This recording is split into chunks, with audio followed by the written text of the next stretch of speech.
Hi welcome back to gold channel. இன்றைக்கி ஜனவரி 17ஆம் தேதி இன்று தங்கம் மற்றும் வெள்ளியோட விலை நிலவரம் என்னன்னு பார்த்துடலாம். இன்றைக்கி காலையில் நம்ம போட்ட வீடியோ சொல்லியிருந்தோம், தங்கம் மற்றும் வெள்ளி இரண்டுமே சர்வதேச அளவில் ஒரு சிறிய விலை இறக்கத்தில் இருந்தாலும் நமக்கு இந்திய ரூபாயோட சப்போர்ட் லெவல் இல்லை அப்படின்னு சொல்லிட்டு நம்ம சொன்ன மாதிரி இன்றைக்கி தங்கம் மற்றும் வெள்ளி இரண்டுமே ஒரு சிறிய அளவில் விலை அதிகரிச்சிருக்கு. 22 கேரட் ஆபரண தங்கம் ஒரு கிராமுக்கு 50 ரூபாய் விலை அதிகரித்து 13,280 ரூபாய்க்கு விற்பனை ஆகிட்டு வருது. ஒரு சவரனுக்கு 400 ரூபாய் விலை அதிகரித்து 1,06,240 ரூபாய்க்கு ஒரு சவரன் ஆபரண தங்கம் விற்பனை ஆகிட்டு வருது.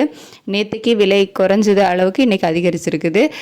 அதுக்கடுத்து 24 கேரட் சொக்க தங்கமும் ஒரு கிராமுக்கு 54 ரூபாய் விலை அதிகரித்து 14,487 ரூபாய்க்கு ஒரு கிராம் விற்பனை ஆகிட்டு வருது. ஒரு சவரனுக்கு 432 ரூபாய் விலை அதிகரித்து 1,15,896 ரூபாய்க்கு ஒரு சவரன் சொக்க தங்கம் விற்பனை ஆகிட்டு வருது. வெள்ளி ஒரு கிராமுக்கு 4 ரூபாய் விலை அதிகரித்து 310 ரூபாய்க்கு ஒரு கிராம் வெள்ளி விற்பனை ஆகிட்டு வருது.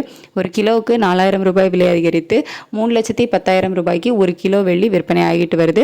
நேற்றுக்கு எந்த அளவுக்கு ஒரு சிறிய விலை இறக்கம் இருந்துச்சோ அது அந்த அளவுக்கு இன்னைக்கு மீண்டும் விலை அதிகரிச்சிருக்குது. நம்ம ஃபஸ்ட்டே சொன்ன மாதிரி சர்வதேச அளவில் விலை குறைவு இருந்தாலும் இந்திய ரூபாயோட சப்போர்ட் லெவல் இல்லை அப்படிங்கிற காரணத்தினால தான் இன்னைக்கு விலை ஏற்றம் இருந்திருக்குது. இதே ஸ்டேட்டஸ் கண்டினியூ ஆகுமா, இந்திய ரூபாயோட சப்போர்ட் லெவல் கிடைக்குமா, மாலை விலை மாற்றம் இருக்குமா அப்படின்னு சொல்லிட்டு மதியத்துக்கு மேலே நிலவரங்கள் எப்படி இருக்கும் அப்படிங்கிறத பார்த்துட்டு நான் உங்களுக்கு வீடியோவில் அப்டேட் பண்ணுறேன். Thank you so much.